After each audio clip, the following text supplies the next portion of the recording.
નમસ્કાર મિત્રો, સીધું ને સટના આ એપિસોડમાં આપણી સાથે વરિષ્ઠ પત્રકાર, તંત્રી, નિષ્પક્ષ લેખક એવા દિલીપ પટેલ જોડાયા છે. અને દિલીપભાઈ, આપનું સીધું ને સટમાં સ્વાગત છે.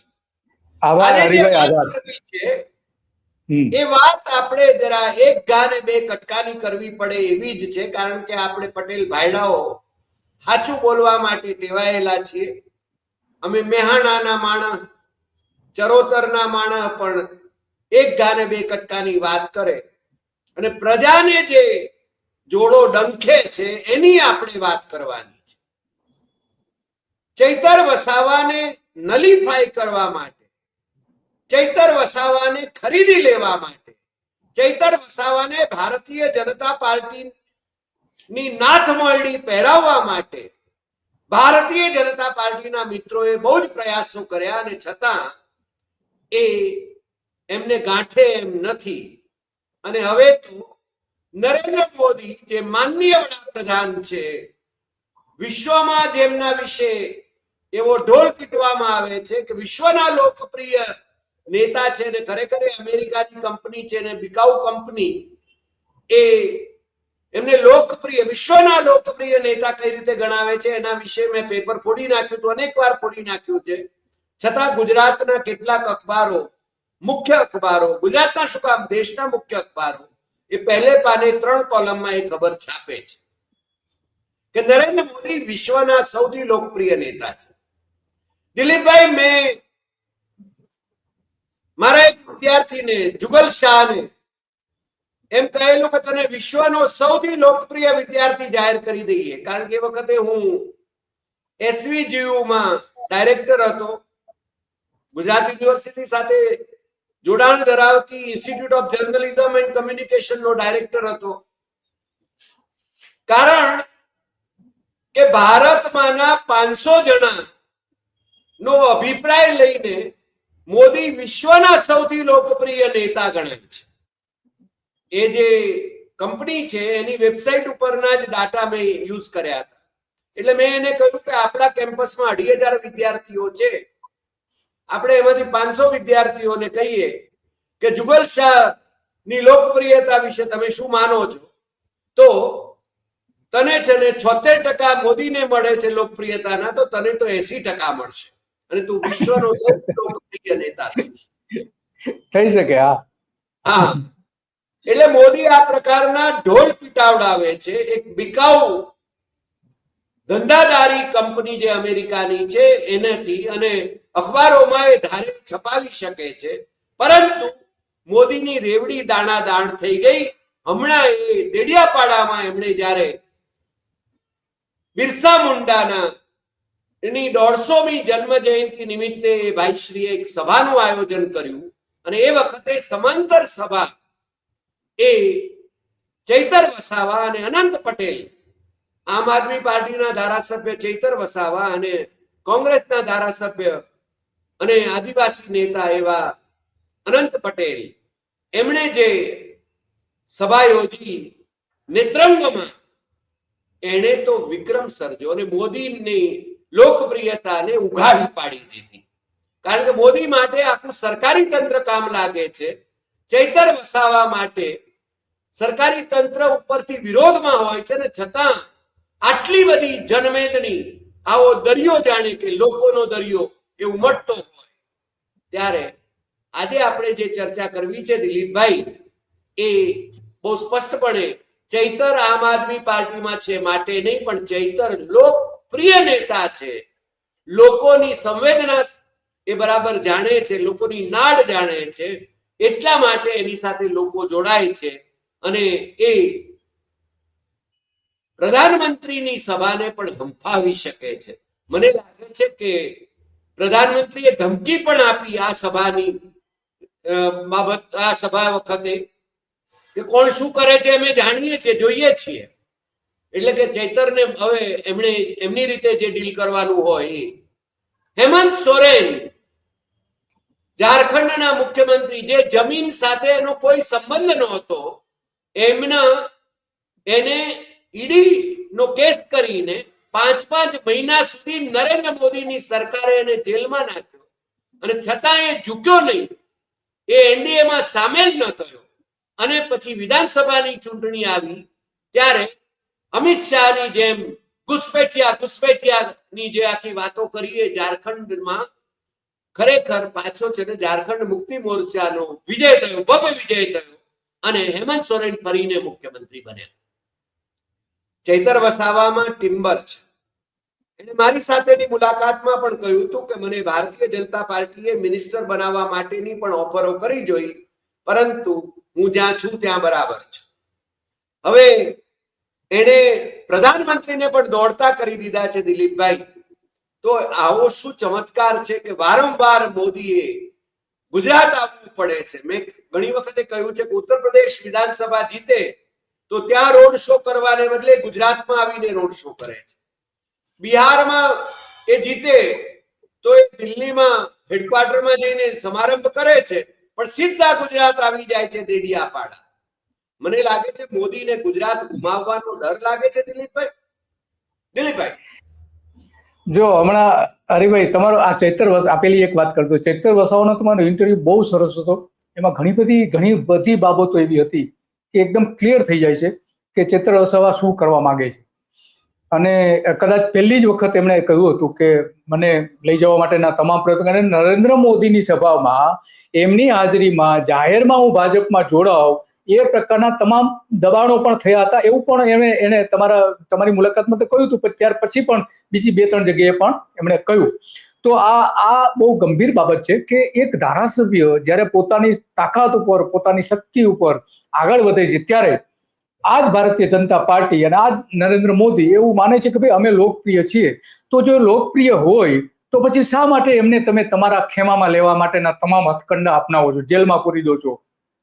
અને હવે ઘણું બધું થશે. ચૈતર વસાવાને આ છોડશે નહીં, કારણ કે એને ના પાડી છે કે ભાઈ હું નથી જોડાવાનું. કારણ કે આની પહેલા આપણે જોઈએ છે કે કોંગ્રેસના મજબૂત કહી શકાય, અત્યંત મજબૂત, જે લોકો સાથે જોડાયેલા હતા, ધરતી સાથે જોડાયેલા તેવા 16 નેતાઓને ભારતીય જનતા પાર્ટી લઈ ગઈ છે. 16. આમ તો 120 જેવા થાય છે, પણ જે અત્યંત મજબૂત, અર્જુન મોઢવાડિયા જેવા છે, એવા જે મજબૂત છે એ કહી શકાય એવા એ જ પ્રકારના ચૈતર વસાવા છે કે જે એ પોતાના પગ ઉપર, એને આમ આદમી પાર્ટીની જરૂર નથી, એને કોંગ્રેસની જરૂર નથી, એને ભાજપની જરૂર નથી, એને માત્ર ને માત્ર આદિવાસીની જરૂર છે.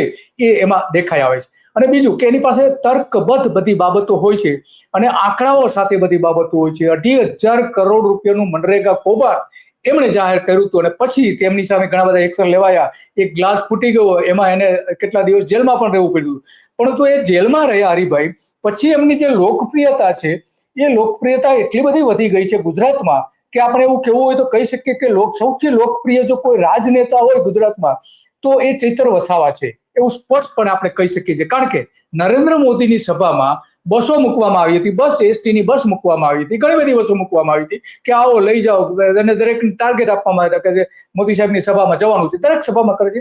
આપણે જોયું અમરેલી, ભાવનગરમાં પણ છેલ્લે જે થઈ તો ત્યાં પણ એક પ્રકારનું હતું, 1200 બસ મૂકવામાં આવી હતી ભાવનગરમાં. તો આ પ્રમાણે કરે છે અને લોકોને ભેગા કરે છે કે એવું બતાવવામાં આવે છે કે હું લોકપ્રિય છું. પરંતુ ચૈતર વસાવાએ સાબિત કરી દીધું છે કે ગુજરાતમાં એ એકમાત્ર લોકપ્રિય નેતા છે. એકવારની અનેકવાર. આની પહેલા જયારે સભા હતી નેત્રંગમાં, તો એ જે સભા હતી ત્યારે મારા એક પત્રકાર મિત્ર છે ત્યાં, એણે એવું કહ્યું હતું કે RSS ખાસ અહીંયા એક માણસને મોકલીને અહીંયા સર્વે કરવામાં મોકલ્યા હતા કે ભાઈ આટલા મોટા પ્રમાણમાં ચૈતર વસાવાની સભામાં લોકો કેમ જોડાઈ રહ્યા છે. એનો રિપોર્ટ લઈને એ જે RSS ના જે સર્વેયર હતા એ પોતે રિપોર્ટ લઈને અમદાવાદ આવતા હતા ત્યારે એ મિત્રની કારમાં જતા. તો સંઘ પણ ચિંતિત હતું કે આટલા મોટા પ્રમાણમાં ચૈતર વસાવાની સભામાં લોકો જાય છે કેમ, એ એમને મોટો સવાલ હતો. અને ફરીથી એક વખત સાબિત થયું છે. એ રિપોર્ટ પછી નરેન્દ્ર મોદીએ નર્મદામાં આ જે દેવ મોગરા માં એમણે સભા કરવી પડી અને ત્યાં માતા જે છે દેવ મોગરા યાહામોગી માતા તરીકે આદિવાસીને સંબોધિત કરે છે. યાહા એટલે કે માતા. તો એ માતા મંદિર જે હતું ત્યાં એને શીશ વંદન કરે છે, આ તે કરે છે. અને જે રીતે રામ મંદિર માટે ના એમણે જે ત્યાં જઈને વંદન કરેલા હતા તો એ જ પ્રકારે કર્યું હતું, કારણ કે તમામ આદિવાસીની લાગણી અહીંયા આ યહા મોગી માતા સાથે જોડાયેલી છે, અને એ લાગણી પોતાની તરફ ખેંચવા માટેનો એકમાત્ર પ્રયત્ન છે, બીજું કંઈ જ નથી. આદિવાસી માટે એમણે કોઈ લાગણી નથી. 150ની જે જન્મ જયંતિ ઉજવી હતી તો ઝારખંડમાં ઉજવી હતી, અહીંયા કેમ આવ્યા છો? અહીંયા આવવાનું મુખ્ય કારણ તો એ છે કે આ માતાને પગે લાગવા નતા આવ્યા. જ્યારે આપણે જાણીએ છીએ રાજકારણમાં જ્યારે માતાનો ઉપયોગ કરવો હોય ત્યારે એને પગે લાગવા જાય છે. ગાંધીનગરમાં ઘણી વખત ગયા છે અને આપણે જોયું છે, કેમેરાથી લઈને બધાને સાથે પણ લઈ જાય છે. તો આ મૂળ નરેન્દ્ર મોદીની આ એક સ્ટાઇલ છે કે લોકોને પોતાની તરફ ખેંચવા માટે ધર્મને સાથે જોડી દો. તો આદિવાસીઓમાં સૌથી લોકપ્રિય છે. આદિવાસી તમામ લોકો મરી ફીટવા માટે તૈયાર છે આ યહા યોગી માતા માટે, અને એ નરેન્દ્ર મોદી સારી રીતે જાણી લીધું છે, અને એનો એક ભાગ હતો. આ એક રાજકીય પગલું હતું એવું હું સ્પષ્ટપણે કહી શકું છું. બીજા ઘણા બધા એની પાછળના કારણો હતા, પણ આ પહેલી નજરે આ એક દેખાય છે. એના બીજા કારણો હતા એ પણ આપણે પાછળથી વાત કરીશું. તમે હાજી આપે બહુ સરસ વાત કરી. દેવ મોગરા માતાના દર્શને ગયા અને જે રીતે એમણે વર્ણન કર્યા સભાની અંદર, અને જે રીતે લોકોની સાથે અટેચ થવાની કોશિશ કરે છે. ચૈતર વસાવા એમની જે જનમેદની ઉમટે છે, જે એમની પાસેથી અપેક્ષાઓ છે લોકોને, એ કઈ રીતે તોડવી. આના પહેલા પણ ચૈતરની એક સભા થઈ હતી, અને એ વખતે ભારતીય જનતા પાર્ટીના નેતાઓએ, એટલે સ્થાનિક નેતાઓએ કહ્યું હતું કે ભાઈ સમાંતર સભા ન કરાય, અને છતાં ભારતીય જનતા પાર્ટીએ સમાંતર સભા કરી હતી ને એમાંય પાછું તેને લપડાક મળી. ચૈતરને એની પાછળ આ જનમેદની ઉમટે છે, પણ ચૈતરે બહુ સરસ એક વાત કરી હતી કે આ ભગવાન બિરસા મુંડા એ હવે કેમ એમને યાદ આવે છે. હવે કેમ યાદ આવે છે? બીજું કે આરએસએસ વાળા એ આદિવાસી શબ્દ પ્રયોગ નથી કરતા, એ વનવાસી શબ્દ પ્રયોગ કરે છે. વનવાસી વાપરે છે. વનવાસી કલ્યાણ આશ્રમ, મને તો એનો આખો ઇતિહાસ ખબર છે. અને વનવાસી કલ્યાણ આશ્રમ એ હવે એની સામે છે ને જે ઉહાપો છે, વનવાસી શબ્દ સામે આદિવાસી સમાજનો ઉહાપો છે, એટલે મોદીએ જખ મારીને આદિવાસી શબ્દ પ્રયોગ કરવો પડ્યો છે. બીજું, આ સભાની અંદર જનજાતીય ગૌરવ દિવસ, આ જનજાતીય જનજાતીય જનજાતીય એમ વારંવાર કહ્યું છે. ભાઈ આદિવાસી ગૌરવ દિવસ કોને? તમને તકલીફ શું છે? પણ પેલું વનવાસી ભૂલવું પડે છે. એમની માતૃ સંસ્થા જે છે એ વનવાસી કલ્યાણ આશ્રમ ચલાવે છે. બીજું, એમણે મોદીએ જ્યારે પણ બિરસા મુંડાની વાત કરી છે ત્યારે 1857માં બિરસા મુંડાએ આઝાદીના સંગ્રામમાં ભાગ લીધો એવું છે ને એમના ભાષણો રેકોર્ડ થયેલા છે. હવે બિરસા મુંડાનો જન્મ તો 1875માં થયો હતો, 1857માં એ જન્મ્યા નહોતા. બીજું કે વડાપ્રધાન છે એટલે બિરસા મુંડાના ફેમિલીને સાથે રાખીને એ કામ કરે છે. ત્યાં બતાવે છે, પાછા દેખાડે છે, મંચ ઉપર બેસાડે છે, મંચ ઉપર એને મળે છે, એની સાથે વાત કરતા બતાવે છે. યસ. એટલે આ આખી યોજના એ મને લાગે છે કે આદિવાસી પટ્ટો જે પાછા અંબાજી થી ઉમરગામની વાત કરે છે મોદી, એ 27 બેઠકો આદિવાસી બહુલ બેઠકો અથવા આદિવાસી રિઝર્વ બેઠકો જે છે એ ગુમાવવાની એમને છે ને ચિંતા થવા માંડી છે. મને લાગે છે એટલા માટે એમને વારંવાર આવવું પડે છે. બાકી આપણો છે ને જે નર્મદા ડેમ છે કેવડિયામાં, તમે તો ઘણી બધી સ્ટોરીઝ એના ઉપર કરી છે. તમે આદિવાસીઓને બાજુના ગામો છે એને પાણી નથી મળતું, ડેમ એમની જમીન ઉપર બન્યો છે, એ આદિવાસીઓને નોકરી નથી મળતી. ત્યાં સરદાર સાહેબનું સ્ટેચ્યુ ચીનની કંપની પાસે બનાવડાવ્યું છે મોદીએ. સરદાર સાહેબનું આનાથી વધારે અપમાન કયું હોઈ શકે? અને સરદાર સાહેબની છાતીમાં તો ટોયલેટ બનાવ્યું છે એમણે. એનો પણ વિવાદ છે. એનો પણ ખ્યાલ છે કે હું તો સરદાર પટેલ રિસર્ચ ઇન્સ્ટિટ્યૂટ શેરલિફ્ટનો ડાયરેક્ટર રહ્યો, સંસ્થાપક ડાયરેક્ટર ને પ્રોફેસર રહ્યો. એટલે સરદાર સાહેબ વિશે જે જુઠ્ઠાણાઓ ઓકી રહ્યા છે આ લોકો, એ પણ આપણે જાણીએ છીએ. સરદાર સાહેબને તો આદિવાસી આદિવાસીઓ એમને એમના માટે ખૂબ પ્રેમ હતો. આમને તો આદિવાસીઓની વોટ બેંક કે છે. મને લાગે છે મોદી સરકારી કાર્યક્રમોમાં પણ કોંગ્રેસને ભાંડવા સિવાય બીજું કામ કરતા નથી. બીજું એને જે જૂઠાણું વાક્યું કે બિરસા મુંડાનું નામ 2014 પહેલા કોઈ જાણતું નહોતું.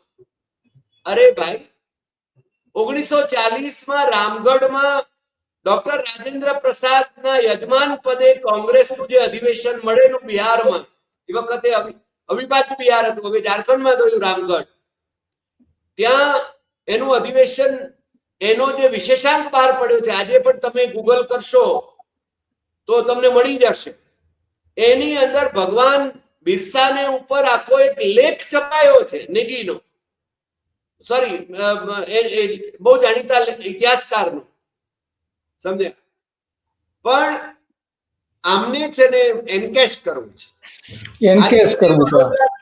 વડોદરાથી એક ભાઈનો ફોન આવ્યો, અમારા ઝેવિયર હતા, કાંતિભાઈ વ્યાસ કરીને. મને કે મોદીએ જતો એમ કે બિરસા મુંડાને યાદ કર્યા ને, એમ કે બીજા કોણે કર્યા?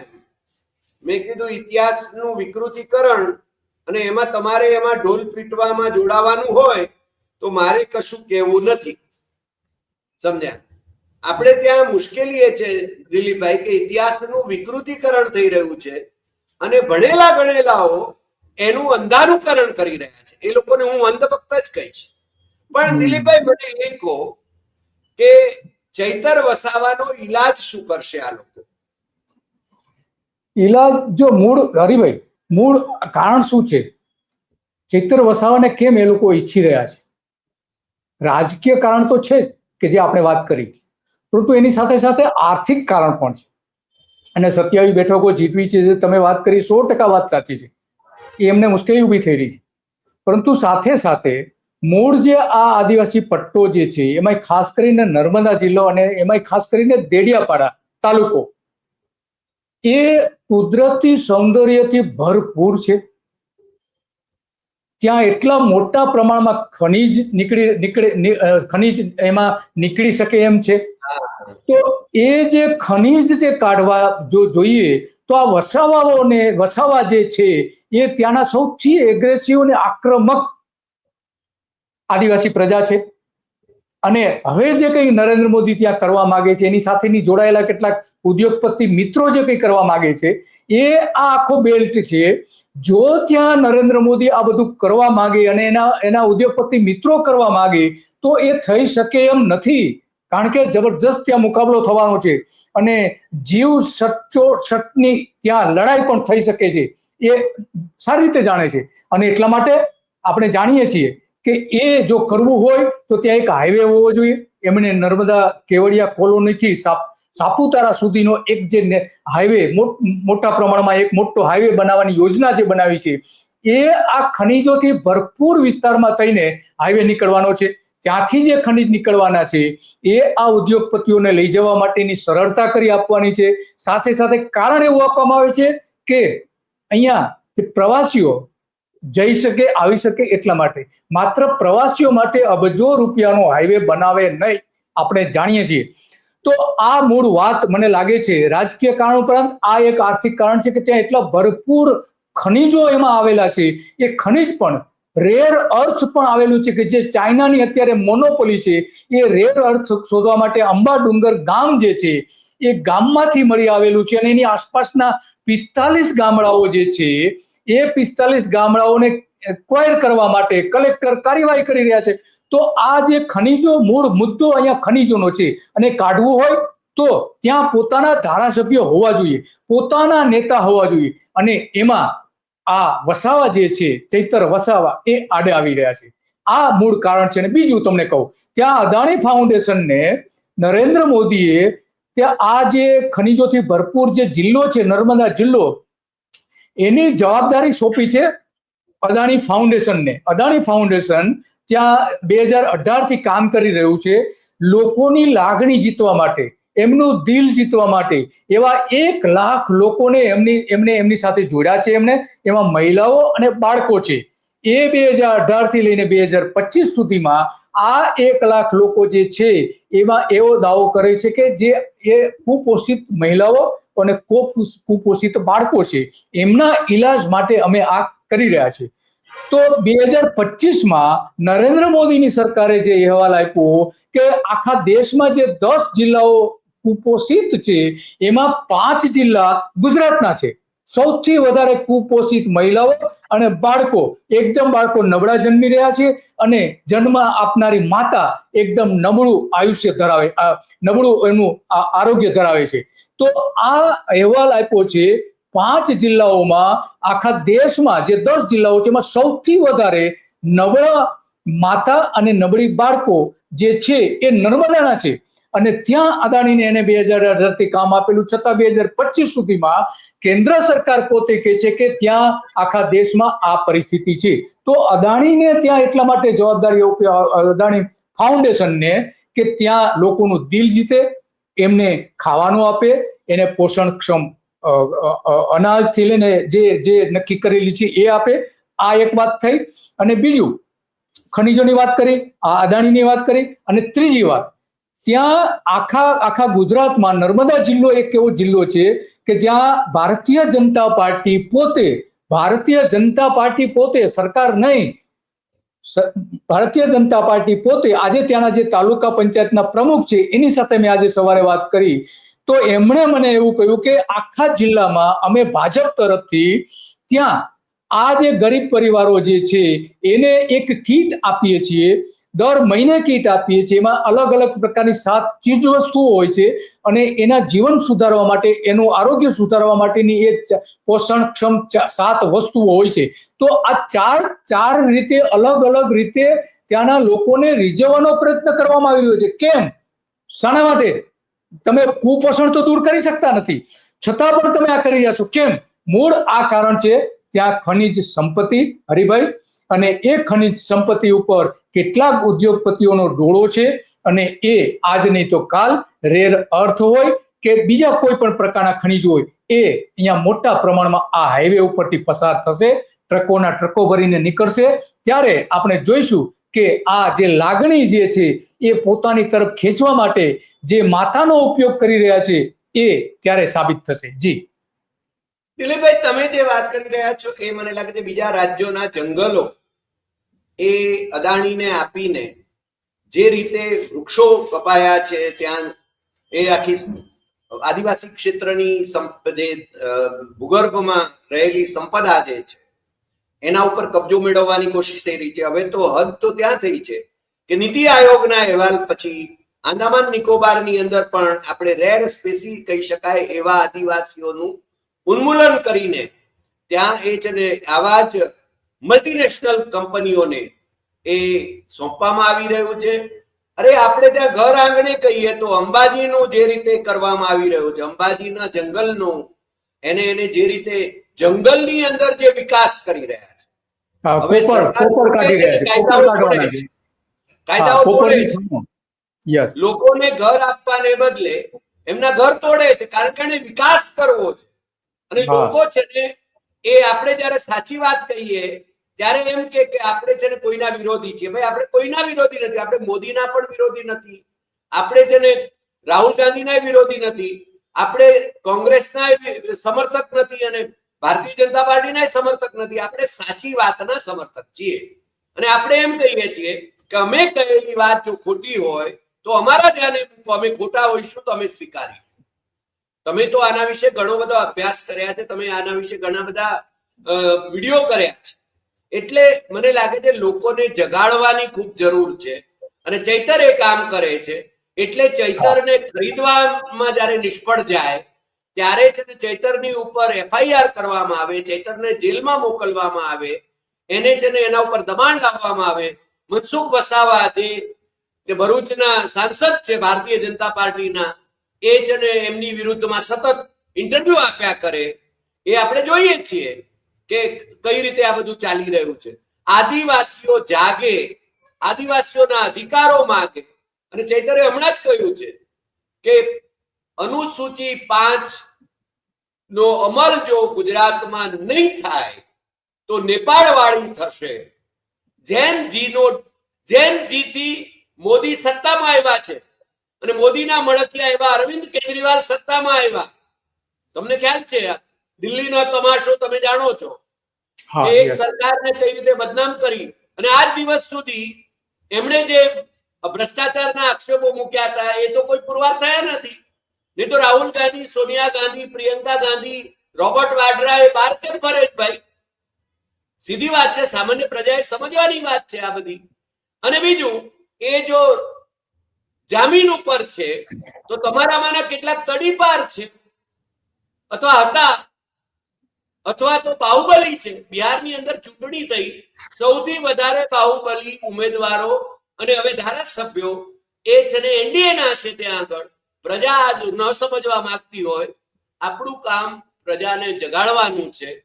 આપણે તો સાચી વાત કહીશું, બાકી પ્રજાએ પોતે ઊંઘવું હોય તો એને જાગતાને જાગતો ઊંઘે તો એને જગાડી શકાય નહીં. પણ આપણે આ કોશિશ એ કરી રહ્યા છીએ કે સાચી વાત પ્રજા સુધી પહોંચાડો. મને લાગે છે કે સૌરાષ્ટ્રમાં પણ ભારતીય જનતા પાર્ટીને જે તકલીફો થઈ રહી છે, અત્યારે જે આખી ખેડૂતોની પરિસ્થિતિ છે, આજે જ મને દેદરડા તાલુકા જેતપુરથી એક મનસુખભાઈ મકવાણાનો ફોન હતો. અચ્છા. ખેડૂત છે.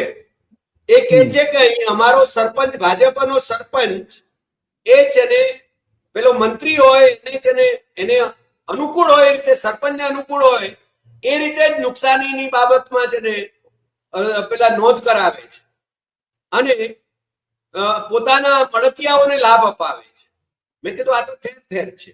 બીજું, SIR ની મારફત એ લોકો છે ને કઈ રીતે નામો કાપવા, એ તો બિહારમાં તમે જોયું. બિહારમાં એ જ ખેલ કર્યો અને બીજા રાજ્યોમાં એ ખેલ કરીને ભારતીય જનતા પાર્ટી બધે સત્તામાં આવવા માંગે છે. અગાઉ છે ને હરિયાણા થયું, મહારાષ્ટ્ર થયું, મધ્યપ્રદેશ થયું, બધે એમણે એ અખતરો કરી જોયો છે. ગુજરાતની ગાદી મને લાગે છે જાય એમ લાગે છે એમને આટલા વર્ષે. એટલા માટે કદાચ મોદી શાહ એ કદાચ અત્યારે છે ને ટેન્શનમાં હોય એવું નથી લાગતું?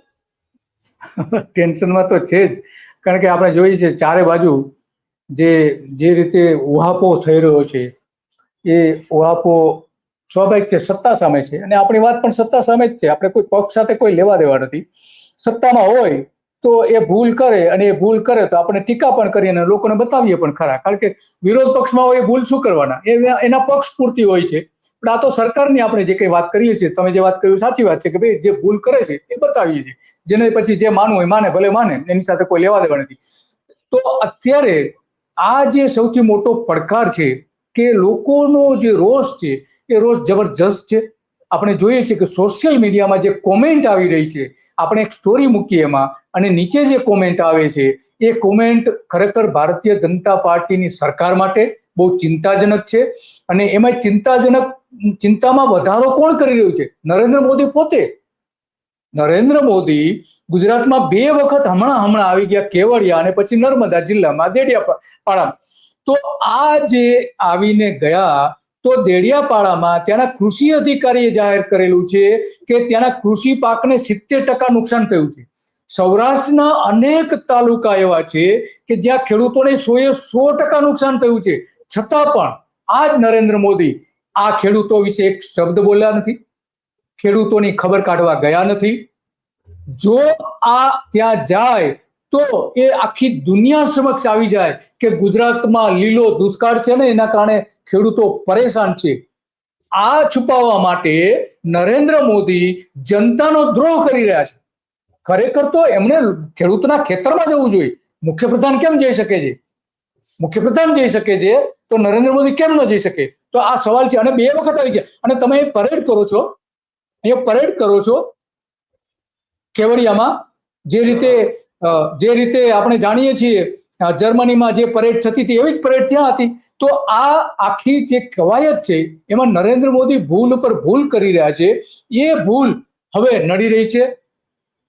એ કાર્યકરો પણ સહન કરવા તૈયાર નથી. જે રીતે ભાજપનું કોંગ્રેસીકરણ કરી નાખવામાં આવ્યું છે એનાથી કાર્યકરો બિલકુલ, જૂના કાર્યકરો છે, બિલકુલ સહમત નથી. આજે પણ ભલે જાહેરમાં વિરોધ ન કરતા હોય પણ એનો વિરોધ છે.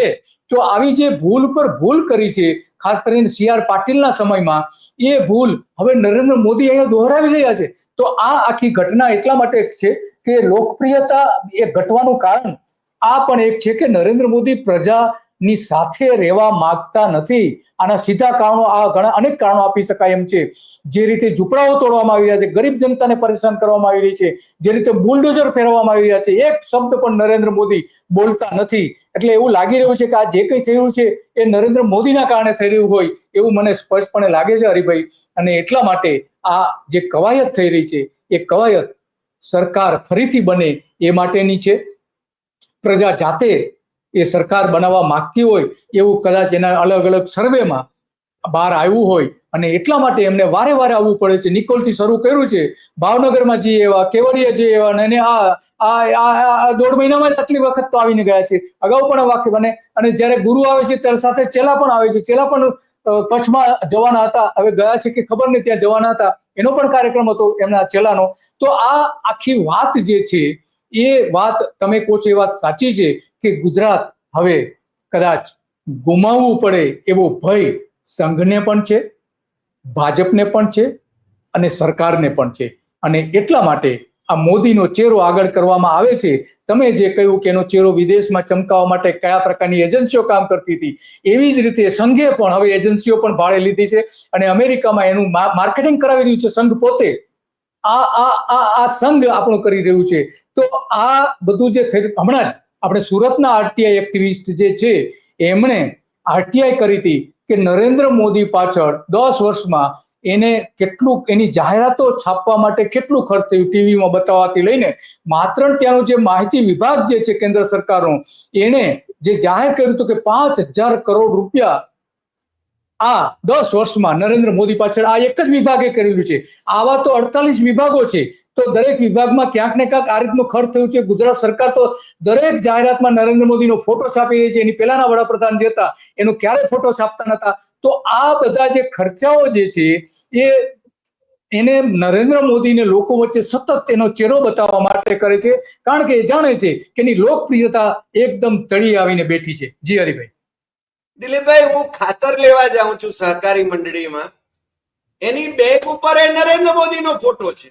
પૈસા મારે ખર્ચવાના છે, પૈસા આપીને હું ખરીદું છું, નરેન્દ્ર મોદી એના ઉપર હું કામ બેઠો જ ભાઈ? અરે કોરોનાનું સર્ટિફિકેટ હતું, એના ઉપર નરેન્દ્ર મોદીનો ફોટો હતો.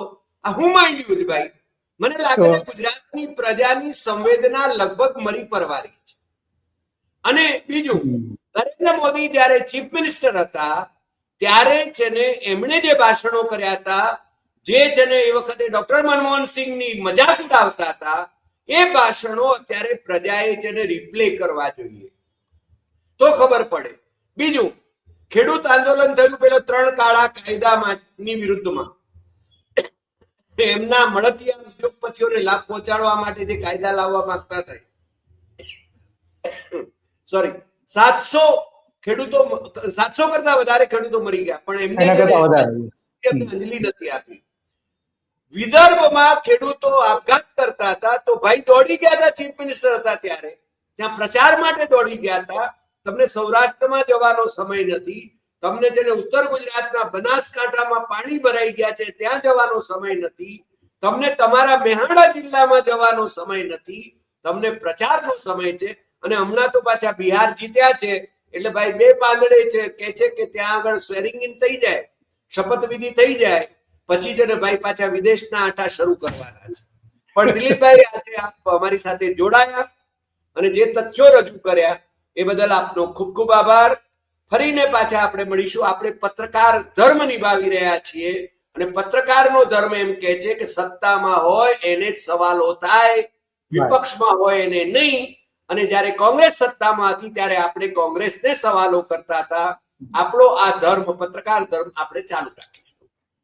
મિત્રો, આજે આટલી વાત, ફરી મળીશું નવા એપિસોડમાં. નમસ્કાર.